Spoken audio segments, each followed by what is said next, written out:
Le Forum méditerranéen de la décarbonisation, qui se tient à Tunis le 24 et le 25 septembre 2024, apportera-t-il réellement sa pierre à l'édifice d'une Méditerranée neutre en carbone, ou ne fera-t-il qu'alourdir son fardeau? Organisé avec les meilleures intentions, sous l'égide d'organisations prestigieuses tunisiennes et européennes, ce forum semble vouloir montrer la voie. Mais avant de lancer ce forum, a-t-on simulé son bilan carbone? A-t-on utilisé un logiciel digne de ce nom pour évaluer l'impact carbone de cet événement? Le transport aérien des experts, le transport terrestre des participants, leur restauration, leur hébergement, toutes les commodités offertes, pourtant néfastes au climat, et tous leurs déchets, qui se décomposeront en méthane et en dioxyde de carbone, et qui persisteront probablement dans notre atmosphère pendant des années et des siècles, lorsque vous et moi, nous ne serons plus là. A-t-on calculé le nombre de panneaux solaires nécessaires à la compensation des émissions carbone de cette manifestation? Nous, on l'a fait, et les résultats vous surprendraient. A-t-on estimé combien d'arbres devraient être plantés pour absorber les émissions générées par les 2 jours de discussion et d'échange? On ne peut prêcher la décarbonisation tout en carbonisant. Avec le budget de cet événement, sans doute très conséquent, a-t-on envisagé combien d'écoles on aurait pu réhabiliter? Combien d'élèves en difficulté on aurait pu soutenir à la rentrée? Combien de puits on aurait pu creuser? Pour apaiser la soif et atténuer la sécheresse. Personne ne peut nier les bienfaits de la sensibilisation. Mais qu'en est-il du coût carbone de la sensibilisation elle-même? Pourquoi ne pas choisir une sensibilisation en ligne à la fois plus économique et plus respectueuse de l'environnement?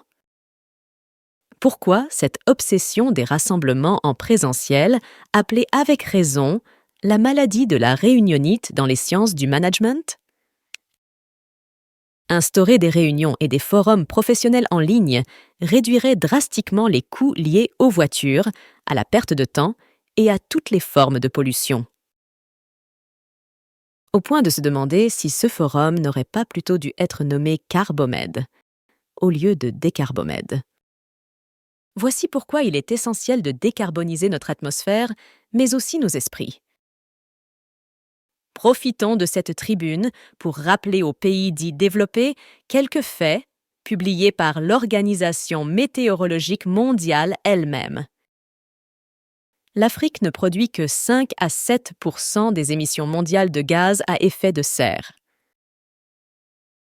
La majorité des dégâts environnementaux provient des nations industrialisées. En 2009, lors de la conférence des Nations Unies sur le climat à Copenhague, le célèbre COP15, il avait été promis de mobiliser 100 milliards de dollars par an pour compenser les pays africains des effets du réchauffement climatique, causé principalement par l'Occident et l'Asie. 15 ans plus tard, ce dédommagement reste un mirage, bien loin des centaines de milliards qu'on nous doit. Que ce soit clair, nous ne réclamons ni aide ni charité. Nous exigeons réparation pour les fleurs que nous ne reverrons plus, les oiseaux qui ne reviendront plus et les arbres qui agonisent sous nos yeux. Face à cela, les Africains doivent d'abord travailler sur l'axe de la décarbonisation. Ensuite, sur l'axe de la dénonciation de l'injustice occidentale. Première étape. Nous devons commencer par mettre en place le bilan carbone avec un logiciel fiable et actualisé.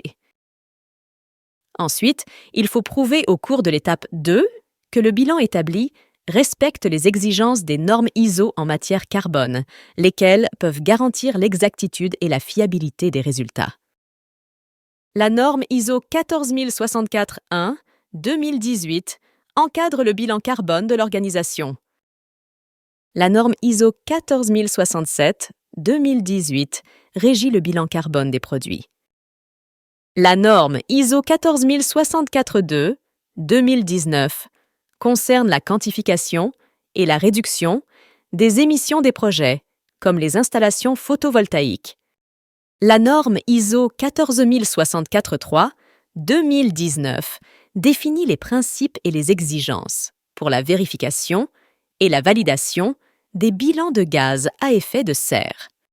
Au cours de la troisième étape, nous sommes appelés à mettre en œuvre des mesures internes de réduction des émissions carbone, telles que l'installation de systèmes d'éclairage LED qui soient intelligents, l'amélioration de l'isolation des bâtiments, l'optimisation des équipements industriels, l'utilisation des chaudières biomasse, la réduction et la réutilisation des déchets, la promotion du covoiturage,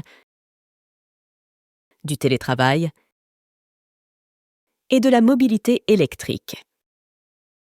Évidemment, ces actions nécessitent des investissements significatifs.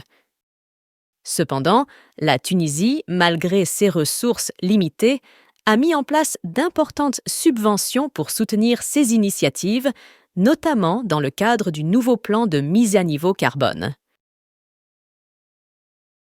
Au cours de la quatrième étape, nous avons intérêt à mettre en place des mesures de compensation carbone. Les projets d'afforestation sont recommandés,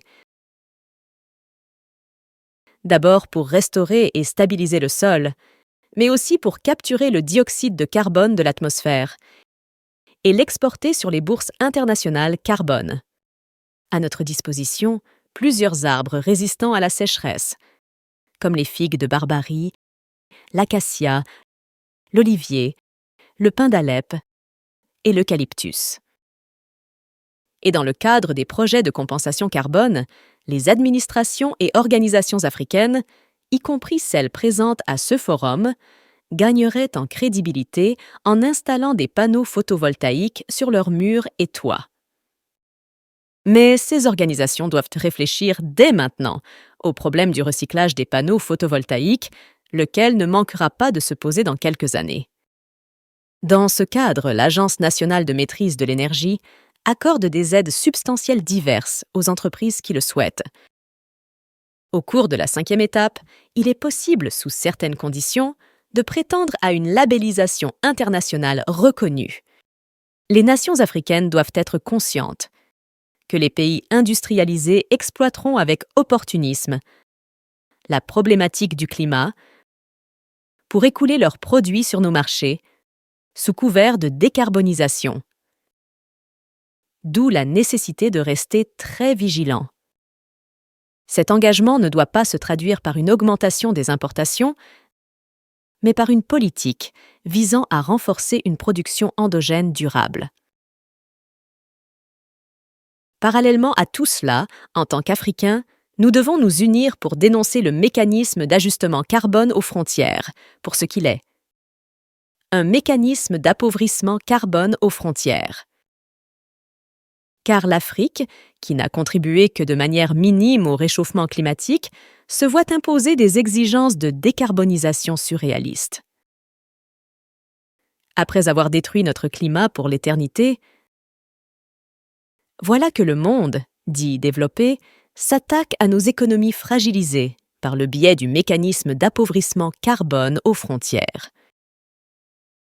Certes, le mécanisme d'appauvrissement carbone aux frontières ne concerne dans l'immédiat que 6 secteurs de l'économie: le fer et l'acier, l'aluminium, le ciment, les engrais, l'hydrogène et l'électricité. Mais si nous mordons à cet appât, nous finirons par avaler l'hameçon qui englobe tous les autres secteurs, car l'Europe a un besoin vital du mécanisme d'appauvrissement carbone aux frontières pour protéger son économie et exporter les technologies de décarbonisation. C'est pourquoi nous sollicitons le soutien de toutes les bonnes volontés pour une réforme fondamentale de ce mécanisme. Il s'agit d'une question de vie ou de mort pour l'Afrique. En conclusion, partageons ensemble un extrait du discours, toujours actuel, de Sitting Bull, prononcé il y a déjà 170 ans. La terre est notre mère, et le ciel notre frère.